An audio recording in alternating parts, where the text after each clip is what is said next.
Hello everyone, welcome back to my channel Purely Social Science. Today I will continue the chapter Thinkers, Beliefs and Buildings. Sorry, today I am not feeling well. मुझे थोड़ा fever और थोड़ा cold भी है, तो I am sorry for that. Part 1 मैंने already upload कर चुका है, वो मैं डिस्क्रिप्शन बॉक्स में डाल दूंगी. You can watch from there. चलिए कंटिन्यू करते हैं. आज हम पढ़ेंगे टीचिंग्स ऑफ गौतम बुद्धा. ठीक है, हम teachings of Lord Mahavir ji के बारे में, उनकी जितनी भी टीचिंग्स और फिलॉसफी थे और प्रिंसिपल्स थे, उन सबको हमने पढ़ चुका है. पार्ट 1 में हमने ये भी पढ़ा कि गौतम बुद्धा जी किस तरह से सिद्धार्थ से, उनका चाइल्डहुड नेम था सिद्धार्थ, उससे वो गौतम बुद्ध बने. ठीक है, किस तरह से उनको इनलाइटनमेंट मिला, किस तरह से उनको मोक्ष मिला, किस तरह से वो अपना फर्स्ट सरमन दिए थे, कहाँ पे, सारनाथ में. ठीक है ना, तो ये सब हम पढ़कर आ चुके हैं. आज हम टीचिंग्स ऑफ गौतम बुद्धा पढ़ेंगे. ठीक है, तो चलिए शुरू करते हैं.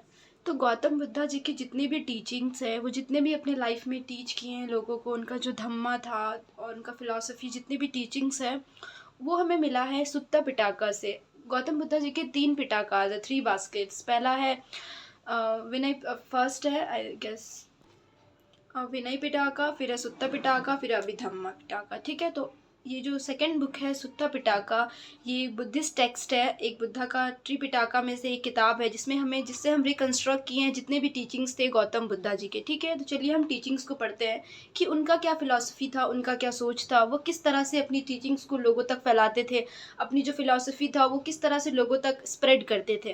तो उनका पहला है कि the world is transient and constantly changing, soulless and not eternal permanent. उनका कहना था कि जो ये वर्ल्ड है ये बिल्कुल ट्रांजिएंट है. ट्रांजिएंट मतलब क्या होता है कि ये जो वर्ल्ड है ये जो हमेशा चेंज होते रहता है. ये वर्ल्ड जो है ये रुकेगा नहीं. ये जो अभी हमारा लाइफ चल रहा है ये 1 मिनट तो रुकता नहीं है किसी के लिए भी. तो इनका कहना है कि ये जो हमारा लाइफ है, ये जो वर्ल्ड है, ये चलते रहेगा. ठीक है, ये चलते रहेगा, चेंज होते रहेगा, ये कभी रुकने वाला नहीं है. वही बताता है कॉन्स्टेंटली चेंजिंग, ये चलते रहेगा और वक्त के साथ साथ ये जो वर्ल्ड है वो धीरे धीरे चेंज होते रहेगा. आज आपको कुछ और करने का मन है, कल आपको कुछ और करने का मन होगा. आज आपको कुछ और खरीदने का दिल करता हो, कल आपको कुछ और खरीदने का मन कर रहा होगा. तो इनका कहना है कि जो वर्ल्ड है वो पूरी तरह से ट्रांजिएंट है. ट्रांजिएंट मतलब कि कॉन्स्टेंटली चेंज हो रहा है, ऐसा नहीं कि वर्ल्ड रुक गया है. और इनका कहना है कि हमारे अंदर कोई सोल नहीं होता है. ये सोल पे बिलीव नहीं करते. ये कहते हैं कुछ सोल वोल कुछ नहीं होता है. ठीक है, soulless and not eternal permanent. हमारा जो सोल है, हाँ ये बिलीव करते हैं कि हाँ एक सोल है हमारे अंदर, लेकिन वो परमानेंट नहीं है, वो टेम्पररी है. जब तक हम है तब तक हमारा सोल है. ठीक है, तो इनका ये कहना है कि जो हमारा सोल है वो परमानेंट नहीं है. बहुत कोई कहते हैं कि इंसान के बनने के बाद भी उसकी आत्मा भटकती है, पर ऐसा नहीं है. इनका कहना है कि जो हमारा सोल है वो बिल्कुल टेम्पररी है, परमानेंट नहीं है, वो हमारे अंदर हमेशा नहीं होगा. ठीक है, पहला इनका ये है. सेकंड की बताते हैं sorrow is intrinsic to human existence. इनका कहना है कि जो दुख है, सोरो ये बताते हैं दुख, जो दुख है वो ह्यूमन बीइंग का एक उनके अंदर समा गया. दुख सबको है, ऐसा नहीं है कि दुख कभी खत्म नहीं होगा. और दुख को खत्म करने का दुख को खत्म करने का एक ही सॉल्यूशन है, आपको बहुत कड़ी तपस्या करनी पड़ेगी. ठीक है, तो ये कहते हैं कि दुख बहुत है हमारे अंदर. तो दुख क्यों होता है, ये बताते हैं कि ये वर्ल्ड में, इस जो जीवन हमें मिला है, इसमें सबको दुख है. सब दुखी है, अमीर है वो भी दुख है, जिसके पास पैसा है वो भी दुख है, जो गरीब है वो भी दुखी है. तो सबके पास सब कुछ होने के बाद भी वो दुखी है. तो ये दुख हम क्यों होता है, हमें ये सोरो क्यों होता है. तो इनका एक ही बात है कि हमें दुख इसलिए होता है क्योंकि हमें चाहत है, हमें कोई चीज़, हमें बहुत ज़्यादा, मतलब कोई चीज़ होती है ना, हमें एक हमारी जो विशेष बहुत होती है कि हमें वो लेना है, हमें वो खाना है, पर हम नहीं ले पाते हैं. मुझे वो कार खरीदना है पर मैं नहीं खरीद पाती हूँ, तो मुझे बहुत दुख होता है, सोरो होता है. तो हमारी जो ये चाहत है, हम जो हमेशा चाहत करते हैं कि नहीं मुझे ये खरीदना है, ये खरीदना है, तो ये जो हम करते हैं इसी से हमें दुख होता है. जब तक हम ये जो हमारा ये वर्ल्ड लाइफ में जो हम चाहते हैं, और हमारा जो ये हमेशा विशेष होता है कि ये हम ले ले, वो ले ले, हम यहाँ जाएँ, हम वहाँ, तो हमारी ये जो चाहत है, जब तक ये चाहत खत्म नहीं होगी तब तक हमारा दुख खत्म नहीं होगा. तो ये सोरो को खत्म करने के लिए, आपको मोक्ष पाने के लिए, इस वर्ल्डली ट्रबल्स में, यानी कि इस वर्ल्ड में, जीवन में जितने भी ट्रबल्स है, मुश्किलें हैं, उनसे बचने के लिए हमें क्या करना होगा, सिवियर पेनेंस करना होगा, यानी बहुत कड़ी तपस्या करनी होगी, बहुत ज़्यादा तपस्या करनी होगी. ठीक है, हमें ऐसा करना होगा कि हम, जैसे कि हमें बहुत ज़्यादा तपस्या करनी होगी, और हमारे अंदर की जो भी क्यूरियोसिटी है, जो भी चाहत है, उसे हम मार दे. यानी कि जब तक जो हमारा क्यूरियोसिटी है, हमारी जो चाहत है वो खत्म नहीं होगा, तब तक हमारा सोरो खत्म नहीं होगा. तो गौतम बुद्धा जी यही कहते हैं कि जब तक हमारे मन का जो चाहत है वो खत्म नहीं होगा, कि हमें ये भी चाहिए वो भी चाहिए, हम जो चाहते हैं, ठीक है ना, तब तक खत्म नहीं होगा. तब तक हमें क्या होगा, हमें लाइफ से मोक्ष नहीं मिलेगी, लिबरेशन नहीं मिलेगा, हम तब तक फ्री नहीं होंगे. तो अगर आपको फ्री होना है तो आपके अंदर की चाहत को मारना पड़ेगा और एकदम एक सही रास्ते पे चलना पड़ेगा. ठीक है, तपस्या करनी होगी बहुत ज़्यादा. तो ठीक है, मैंने यहाँ पे एक चार्ट बना दिया, इसको भी आप अपने एग्जाम में लिख सकते हैं कि टीचिंग्स क्या है कि वर्ल्ड इज कॉन्स्टेंटली चेंज हो रहा है, वर्ल्ड कभी रुकने वाला नहीं है किसी के साथ, किसी के लिए भी जो हमारा है, हम सोल लेस है, हमारे पास कोई सोल नहीं है, जो सोल है भी तो वो परमानेंट नहीं है, और हमारा जो दुख है वो इंट्रिंसिक है, हमारे अंदर हमेशा होगा जब तक हमें कोई चीज़ हमारी चाहत खत्म नहीं होगी। और हमें क्या होगा, सिवियर पेनेंस और सेल्फ इंडल्जेंस का जो पाथ है उसे फॉलो करना पड़ेगा, यानी कि ऐसा पाथ फॉलो करना होगा जहाँ पे हमें कोई चाहत नहीं, कोई दुनिया से एकदम अलग होना पड़ेगा, दुनिया का जितना भी ये सुख शांति है सबको हमें खत्म करना, सब कुछ छोड़ना पड़ेगा, जो भी सुख है, जो भी लग्जरी लाइफ है उसे छोड़ना पड़ेगा, और एक कड़ी तपस्या और मेडिटेशन की तरफ जाना पड़ेगा, और बहुत ज़्यादा ध्यान लगाना पड़ेगा, तब जाकर हमें क्या मिलेगा, मोक्ष मिलेगा। ठीक है, तो ये अपने टीचिंग्स देते हैं। और गौतम बुद्धा जी कहते हैं कि जो सोशल वर्ल्ड है ये क्रिएशन ऑफ कोई डिवाइन ओरिजिन नहीं है, यानी कि कोई गॉड नहीं बनाया, जो हमारा ये वर्ल्ड है, जो ये दुनिया है, दुनिया में जितने सारी चीज़ है, इनका कहना है कि ये कोई गॉड नहीं बनाए, डिवाइन ओरिजिन नहीं, इसे कौन बनाए, ह्यूमन बींग्स बनाए। ठीक है, ह्यूमन बींग खुद बनाए। और उनका लास्ट वर्ड क्या है, देखिए वो जब उनका जो आखिरी समय था उसमें वो क्या बताए थे, अपनी लास्ट जो बात बताए थे, उनका लास्ट वर्ड पढ़ते हैं। वो बताए थे, be a lamps into yourself as all of you must work out of your own liberation. इनका बताएं कि अपना लैम्प, अपना दिया खुद बनो। ऐसा क्यों तुम सोचते हो कि तुम किसी और को बोलोगे कि तुम मेरी मदद करो, नहीं, तुम अपना दिया खुद बनो, तुम अपने लिए खुद लड़ो। तुमको अगर मोक्ष पाना है इस दुनिया से, ये जो वर्ल्ड है इससे अगर लिबरेशन पाना है, तुमको फ्री होना है, तो तुमको खुद अपना लैंप बनना होगा। तुमको ऐसा नहीं, तुम किसी और पे डिपेंड नहीं हो सकते, तुमको अपना लैंप खुद बनना होगा, अपने लिए खुद आवाज़ उठाना पड़ेगा, अपने लिए खुद मेहनत करना होगा। तो गौतम बुद्धा जी का ये टीचिंग्स था। ठीक है, और ये हमेशा ये रियलिटी पे बिलीव करते थे, ये सुपर नेचुरल चीज़ों पे बिलीव नहीं करते थे। ये कहते थे कि नहीं, गॉड वगैरह कुछ नहीं है। इसी वजह से जो बुद्धिज्म में है, गॉड को आइडल वर्शिप नहीं किया जाता है बुद्धिज्म में, क्योंकि उनको, वो लोग गॉड पे यकीन नहीं करते हैं, वो लोग बिल्कुल रियलिटी पे बिलीव करते हैं। तो गौतम बुद्धा जी का कहना था कि जो डेथ है वो आकर रहेगा। ठीक है, डेथ को एक्सेप्ट करो, रियलिटी को एक्सेप्ट करो। ठीक है ना। एक स्टोरी है कि गौतम बुद्धा जी के पास एक लेडी जाती है कि मेरा उनका बेटा है वो डेथ हो जाता है, तो वो जाती है गौतम बुद्धा जी के पास कि मैं अपने बेटे से बहुत मोहब्बत करती थी, बहुत प्यार करती थी, ऐसा हुआ कि मेरा बेटा मेरे दूर चला गया मेरे से, ऐसा क्यों हुआ मेरे साथ, मैं बहुत तकलीफ में हूँ, कुछ बताइए गौतम बुद्धा जी। तो गौतम बुद्धा जी क्या करते हैं, उनको मस्टर्ड देते हैं, मस्टर्ड सीड होता है ना, सरसों का सीड, वो देते हैं और बोलते हैं कि आप उन सारे घर जाओ, अपने मोहल्ले इलाके में सब जितने भी वहाँ गांव में जितने भी घर है सबके घर जाओ, और जिसके भी घर में अगर कोई एक भी इंसान डेथ नहीं किया होगा उसके घर में वो एक मस्टर्ड सीड दे कर आना।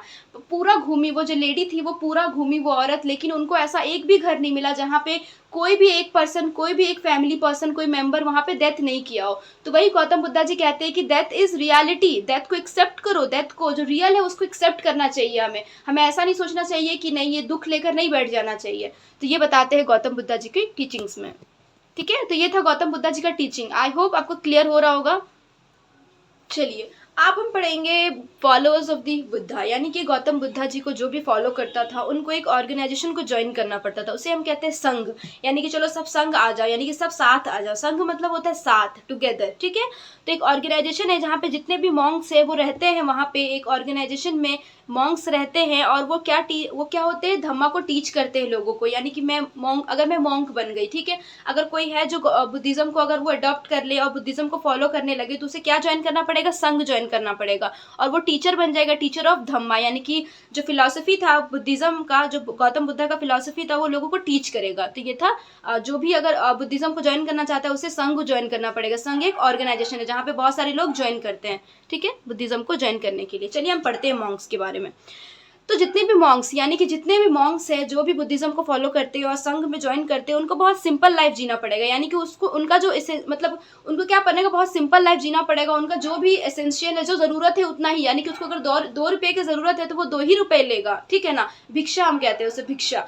तो अगर उन्हें 2 रुपये की ज़रूरत है तो वो 2 ही रुपया लेंगे, अगर उन्हें 5 रुपये की ज़रूरत है तो वो 5 ही रुपया लेंगे। यानी कि उनकी रिक्वायरमेंट जितनी है, उनकी एसेंशियल ज़रूरत की चीज़ें ही वो यूज़ कर सकते हैं। एकदम सिंपल लाइफ जीना है, लग्जरी लाइफ नहीं जीना है, एकदम प्रकृति में जीना है, बिल्कुल नेचुरल लाइफ जीना है। ठीक है, घर से दूर मॉन्क, वहाँ पे मोनेस्ट्री में रहना पड़ेगा, मोनेस्ट्री जहाँ पे रहते हैं जितने भी मॉन्क्स हैं। ठीक है, पहले क्या था कि ये जो बुद्धिज्म है, इनके जो संघ है, ये ऑर्गेनाइजेशन, उसमें सिर्फ मेन अलाउड थे, यानी कि सिर्फ पुरुष अलाउड थे, महिला अलाउड नहीं थी। लेकिन बाद में क्या हुआ, इनके गौतम बुद्धा जी के एक बहुत ही फेवरेट डिसाइपल थे। डिसाइपल मतलब होता है उनके स्टूडेंट, आनंद नाम था उनका। ठीक है, वो परस्यू करते हैं गौतम बुद्धा जी को कि प्लीज़ फीमेल को भी ऐड कर लीजिए अपने संघ में। तो क्या हुआ, फिर बाद में वुमेन का भी एडिशन हो गया था। तो वुमेन भी बहुत सारे संघ में, बहुत सारी वुमेन जब हो गया परमिशन कि हाँ वुमेन भी ज्वाइन कर सकती है, तो बहुत सारी वुमेन ज्वाइन करने लगी संघ को, और टीचर बनकर, वुमेन टीचर को हम कहते हैं थेरीज। क्या कहते हैं? थेरीज। यानी कि जो भी संघ में ज्वाइन करेगा और जो टीचर बन जाएगा धम्मा की वुमेन टीचर, उसे हम करेंगे थेरीज। ठीक है, तो अब हर कोई ग्रुप डिफरेंट डिफरेंट ग्रुप्स के ज्वाइन करने लगे बुद्धिज्म को, और वो मॉन्क बनने लगे, किंग भी ज्वाइन करने लगे, अमीर हो गरीब हो, वेल्दी मैन और पुअर हो, वर्कर हो, स्लेव्स हो, क्राफ्ट मैन हो, कुछ भी काम करता हो, बिजनेसमैन हो, सबके लिए दरवाजा खुला हुआ था, ऐसा नहीं था। इसीलिए हम कहते हैं कि ये ब्राह्मणिकल जो ट्रेडिशन था ये बुद्धिज्म और जैनिज्म से पहले, उसमें क्या होता था कि जो लोअर कास्ट के जो लोग होते थे उनको उतना उनके साथ लाइक ऐड नहीं किया जाता था। लेकिन बुद्धिज्म में क्या है कि उनको अपनाया जाता है, छोटे हो बड़े हो, कोई भी रिलीजन से हो, कोई भी कास्ट से हो, कोई फर्क नहीं पड़ता, अमीर हो गरीब हो, आप बुद्धिज्म को अपना सकते हैं। ये बहुत अच्छी चीज है बुद्धिज्म का और जैनिज्म का। ठीक है, और क्या कहा जाता है कि जितने भी लोग ज्वाइन करते हैं या कोई भी हो, अगर कोई राजा है तो उसे भी अब सब कुछ छोड़कर जाना होगा वहां मोनास्ट्री में। ठीक है, संघ ज्वाइन करना पड़ेगा, और अगर कोई गरीब है तो उसको भी सब कुछ छोड़कर जाना पड़ेगा। तो सारे लोग इक्वल है। जब वो संघ ज्वाइन करके मोनास्ट्री में रहेंगे तो ऐसा नहीं कि मैं राजा हूँ, वहां पे भी वो बोलेगा मैं किंग हूँ तुम गरीब हो, नहीं, वहां सारे लोग इक्वल है, all are equal within sangha. जो मेल मॉन्क्स होंगे उन्हें हम भिक्खूज कहते हैं, और जो फीमेल मॉन्क्स होगी उन्हें हम कहते हैं भिक्खुनीज। ठीक है, आपको याद रखना है भिक्खूज और भिक्खुनीज। ठीक है, चलिए अब हम आ जाते हैं, हम जो फर्स्ट टॉपिक हमने पढ़ा था पार्ट 1 में स्टूपास के बारे में, सांची स्टूपा के बारे में, उससे रिलेटेड हम पढ़ने वाले हैं अब। ठीक है, अब यहाँ से आपका जैनिज्म बुद्धिज्म खत्म हो चुका है, बस बुद्धिज्म के एक टॉपिक और है, वो भी मैं समझा दूंगी। चलिए आज हम स्टूपा पढ़ेंगे, स्टूपा क्या होता है। तो एंशियंट टाइम पे, अर्लीस्ट टाइम पे पीपल बहुत ज्यादा कोई भी प्लेस को सेक्रेट मानते थे। 2 प्लेस को सेक्रेट मानते थे। सेक्रेट क्या होता है? जो पवित्र होता है, पवित्र स्थान जहाँ पे लोग पूजा करते हैं। ठीक है ना, तो एक हो गया चैत्य, एक हो गया स्टूपा। चैत्य क्या हो गया? जहाँ पे एक कोई प्लेस है जहाँ पे बहुत स्पेशल ट्रीज है, ऐसा कुछ शेप बना हुआ है कि वहाँ पे कुछ गॉड लाइक स्ट्रक्चर है, या फिर कुछ यूनिक रॉक है। आप देखते हो कुछ पत्थर होता है यूनिक, तो लोग उसको पूजा करने लगते हैं, उनको ऐसा लगता है कि साइन ऑफ गॉड है। ठीक है, या फिर स्मॉल श्राइन है, छोटा सा जगह है जहाँ पे बहुत पवित्र सेक्रेट प्लेस है, तो उसे लोग क्या कहते हैं? चैत्य कहते हैं। क्या कहते हैं? चैत्य। सेम उसी तरह स्टूपा। स्टूपा क्या होता है? Mount like structure, stupa. ठीक है, हमने पढ़ा था कि स्टूपा इस तरह से होता है कि गौतम बुद्धा जी के स्टूपा कर इस तरह से, यानी कि जितने भी गौतम बुद्धा जी के वाई स्टूपा बिल्ट, पहले ये समझिए कि वाई स्टूपा बिल्ट, तब आपको स्टूपा समझ आएगा। चैत्य आपको समझ में आ गया, सेक्रेट प्लेस होता है जहाँ पे कुछ अगर यूनिक पत्थर है तो लोग वहाँ पे पूजा करने लगते हैं, और ठीक है ना, डिवोशन होता है उनके अंदर।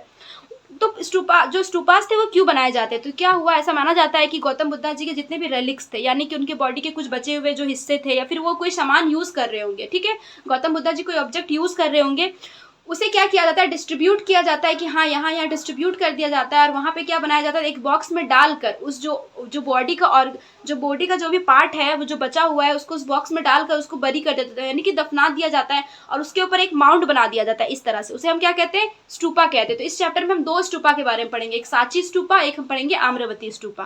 ठीक है, तो बुद्धिस्ट टेक्स्ट के अकॉर्डिंग अशोक वंदना एक बुद्धिस्ट टेक्स्ट है। इसके अकॉर्डिंग बताया जाता है कि अशोक ने जितने भी बुद्धास के जितने भी रेलिक्स थे उनको डिस्ट्रीब्यूट करवाया था बहुत सारे टाउन्स में। ठीक है, जहां जहां से कनेक्शन है गौतम बुद्धा जी का, और ऑर्डर दिया था कि जहां जहां मैंने जो हिस्से भिजवाए हैं उसको वहां पे क्या बनवाओ? स्टूपास बनवाओ। ठीक है, ये हमें कहाँ से पता चलता है? इनका एविडेंस ये हमें पता चलता है अशोक वंदना से। तो स्टूपा क्यों बनाया जाता था आपको ये भी समझ में आ गया, स्टूपा क्या होता है ये भी समझ में आ गया। अब आपको ये समझना है कि कौन बनाता था। चलिए अब हम पढ़ेंगे कौन बनाता था और कैसे बनता था, इतना जो पैसा लगता था और जो भी डोनेशन था वो कौन देता था। तो स्टूपा में बहुत सारे रेलिंग्स होते थे और पिलर्स होते थे। ठीक है, स्टूपा का रेलिंग्स और पिलर्स की बिना स्टूपा कैसे बनाया जाएगा? गेट भी होता था, तो उसमें बहुत सारे इंस्क्रिप्शंस लिखे होते थे। जब कोई हार्ड सरफेस में कुछ लिखा जाता है तो उसे हम इंस्क्रिप्शन कहते हैं। ठीक है, तो जैसे कि दीवार में अगर जैसे आप देख सकते हैं ताजमहल, आप कभी गए होंगे तो ताजमहल में बहुत कुछ लिखा हुआ है अरबिक और उर्दू में शायद। ठीक है, तो उसे हम क्या कहते हैं? इंस्क्रिप्शंस कहते हैं। तो रिकॉर्ड जो रेलिंग्स थे पिलर्स थे बहुत सारे रिकॉर्ड थे कि कौन कौन डोनेशन दिया है। तो बहुत सारे किंग डोनेशन देते थे, जैसे कि सतवना एक किंग, आंध्र प्रदेश में एक किंगडम था सतवना डायनेस्टी, उसके किंग सतवना किंग वो लोग डोनेशन देते थे। ठीक है ना, किसके लिए देते थे? स्टूपा बनाने के लिए। बहुत सारे गिल्ड्स क्या होता है? जितने भी ट्रेडर्स और मर्चेंट्स होते हैं उनका एक ऑर्गेनाइजेशन होता है। ठीक है, उसे हम गिल्ड्स कहते हैं। तो बहुत सारे गिल्ड्स वो लोग भी डोनेशन दिए थे। आइवरी वर्कर्स मतलब जो हाथी के दांत से जो काम करते हैं, जो कुछ बनाते हैं ऑब्जेक्ट, उन्हें हम आइवरी वर्कर्स कहते हैं। तो वो भी कुछ क्या कहते हैं? डोनेशन दिए थे। बहुत सारे वुमेन मैन ये लोग भी बहुत सारे डोनेशन देते हैं। अगर किसी के पास ज्यादा पैसा है तो वो डोनेट कर दे रही है। ठीक है ना, या फिर जो बुद्धिज्म को ज्वाइन कर रहे हैं भिक्खूज और भिक्खुनीज जो रह रहे हैं मोनास्ट्री में, वो भी क्या कर रहे हैं? वो लोग भी डोनेट कर रहे हैं स्टूपा बनवाने में। चलिए हम पढ़ते हैं द स्ट्रक्चर को। हम थोड़ा स्ट्रक्चर समझते हैं कि स्टूपा का स्ट्रक्चर कैसा होता है। तो स्टूपा में बहुत सारी चीजें होती है। पहला होता है सेमी सर्कुलर माउंट। आप देखो इस तरह से होता है, इस तरह से होता है। ठीक है। सेमी सर्कुलर माउंड होता है, ठीक है। एक बालकनी होता है जिसे हम हर्मिका कहते हैं, एक बालकनी होता है, ठीक है ना, उसे हम क्या कहते हैं, हर्मिका कहते हैं। और सबसे ऊपर में एक ऐसा होता है छतरी लाइक ऐसे करके, the most arising in balcony, balcony के ऊपर एक छतरी के जैसा होता है, उसे हम कहते हैं यस्ती। क्या कहते हैं, यस्ती। तो आपको याद रखना है कि ये जैसे कि ये हो गया सेमी सर्कुलर, यहाँ पे एक बालकनी बना दिया गया, तो इसे हम क्या कहते हैं, हर्मिका कहते हैं। क्या कहते हैं, हर्मिका। और ऊपर में एक ऐसे होता है, कोई भी मंदिर देखते होंगे तो ऊपर में एक ऐसे करके दे देता है झंडे की तरह, अम्ब्रेला की तरह, उसे हम क्या कहते हैं, यस्ती कहते हैं। क्या कहते हैं, यस्ती।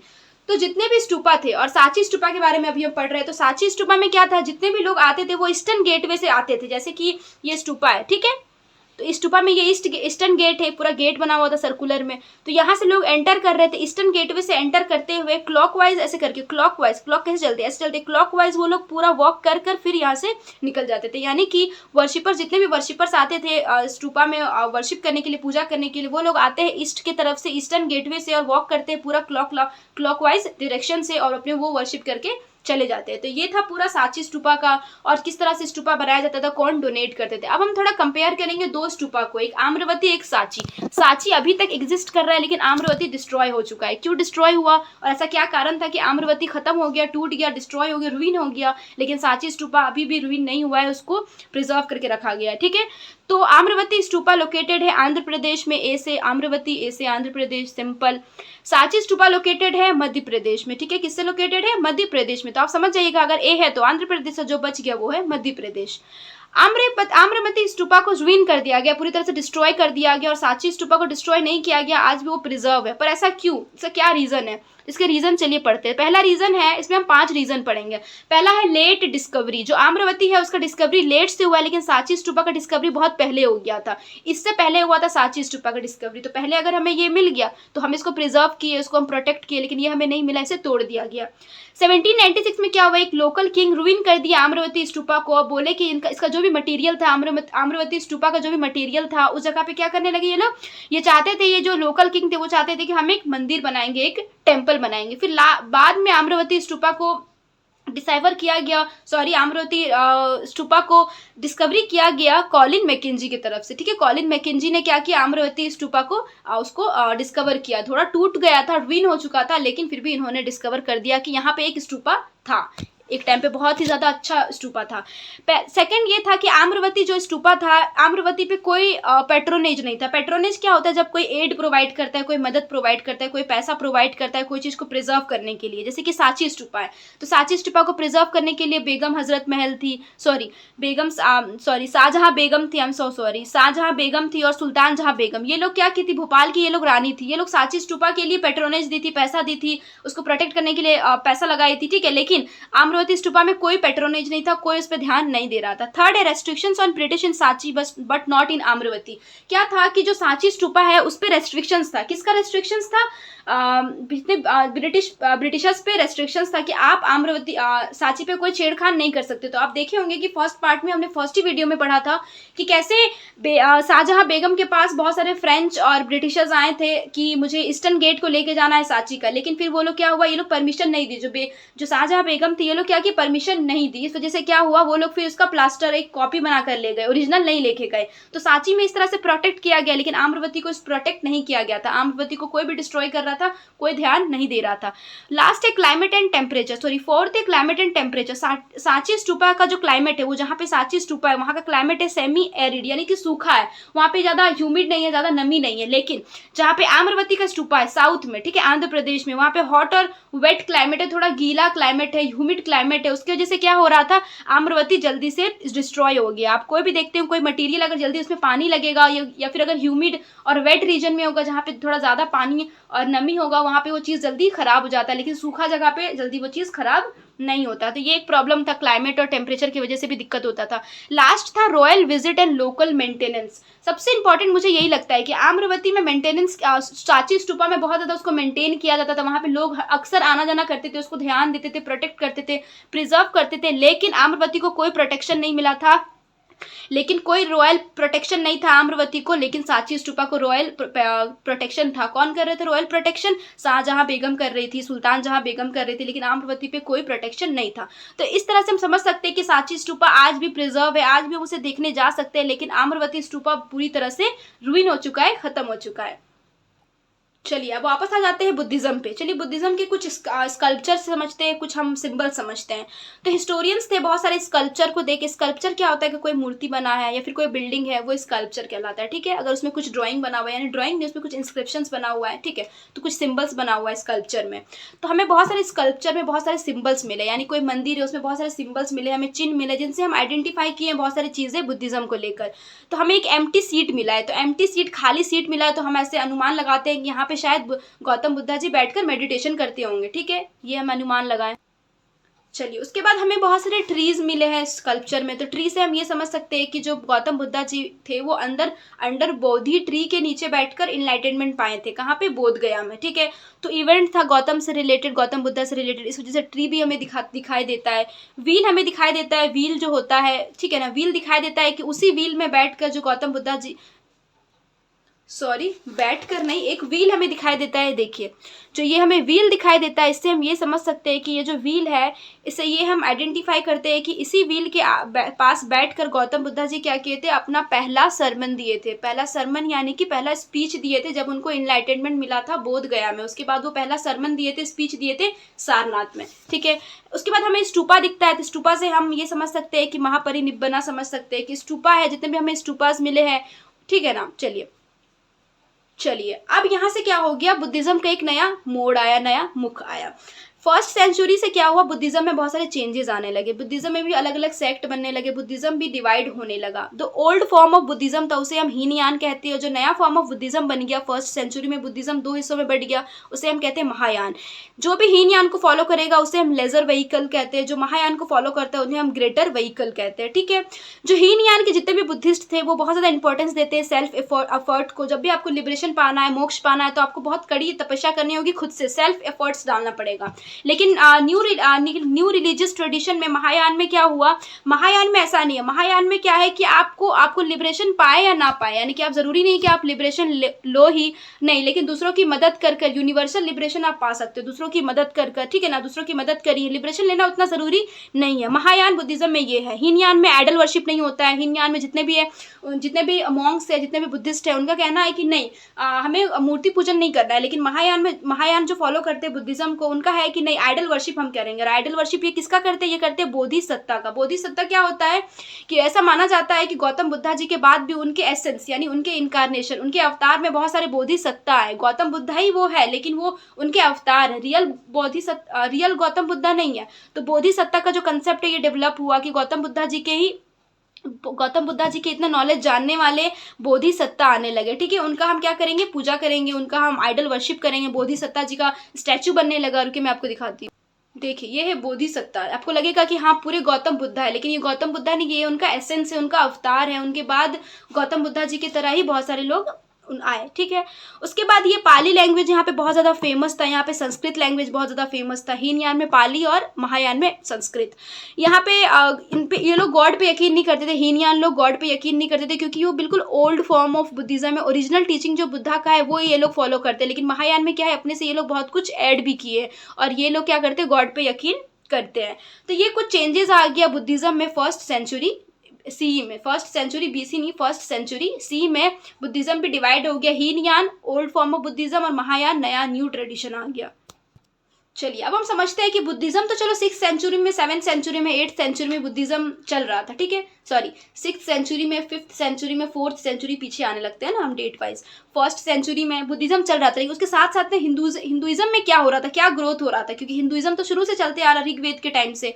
तो हिंदुइज्म में दो फॉर्म ऑफ वर्शिप क्या हो गया? ग्रो हुआ था। एक वैष्णविज्म, एक है शैविज्म। वैष्णविज्म मतलब वर्शिप ऑफ विष्णु। जो भी विष्णु की वर्शिप करते हैं उन्हें हम वैष्णविज्म कहते हैं। और शैविज्म मतलब कि जो गॉड शिव है उनको हम वर्शिप करते हैं। ऐसा माना जाता है कि जो वैष्णविज्म लोग कहते हैं, विष्णु को जो वर्शिप करते हैं, कि विष्णु जो गॉड विष्णु है उनका 10 अवतार आया। जब भी इस वर्ल्ड में, इस दुनिया में जब भी कोई मुसीबत में है, जो वर्ल्ड खतरे में है, तो उनके 10 अवतार आए। किसके? विष्णु गॉड के, ठीक है। और शैविज्म को गॉड शिवा को लिंग से किया जाता है, उनको सिंबलाइज्ड किया जाता है एज अ लिंग से। आपको पता है कि हम क्या लिंग से किया जाता है? चलिए, तो उस वक्त हमें बहुत सारे स्कल्पचर से हम बहुत कुछ डिपिक्ट कर सकते थे, बहुत कुछ जान सकते थे कि जो हमारे गॉड थे वो किस तरह से ड्रेसेस पहनते थे, किस तरह के ऑर्नामेंट्स पहनते थे, यानी जितने भी हमें डेटीज़ थे उनके ऑर्नामेंट्स, ड्रेसेस, वेपन्स, यानी कि कोई भी गॉड थे वो अपने हाथ में क्या रखते थे, कौन सा त्रिशूल रखते थे, कौन से तलवार रखते थे, वो हमें कहाँ से पता चलता था? हमें बहुत सारे स्कल्पचर मिला है, ठीक है। स्कल्पचर से हमने डिपिक्ट किया कि अच्छा ऐसा होता था। तो बुद्धिज़्म के साथ साथ में वैष्णविज्म और शैविज्म भी डेवलप हो रहा था। चलिए, हमारा लास्ट टॉपिक है बिल्डिंग टेम्पल्स। किस तरह के टेम्पल्स बनते थे, ठीक है।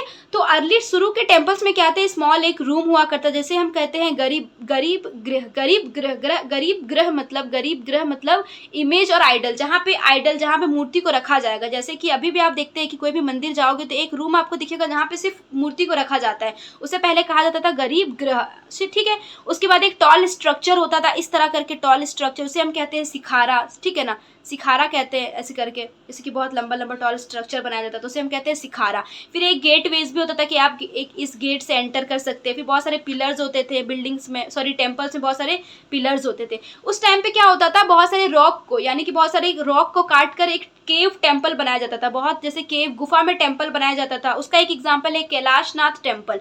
कैलाशनाथ टेम्पल शिव को सिंबलाइज किया जाता है। कैलाशनाथ टेम्पल है महाराष्ट्र में, ठीक है। एक और केव टेम्पल है, केव एट बराबर, ये कहाँ है, बिहार में। तो ये था आपका बिल्डिंग्स टेम्पल्स, यानी कि इसमें आपको पढ़ना बस सिंपल यही है कि किस तरह के बिल्डिंग्स में कौन कौन से स्ट्रक्चर होते थे।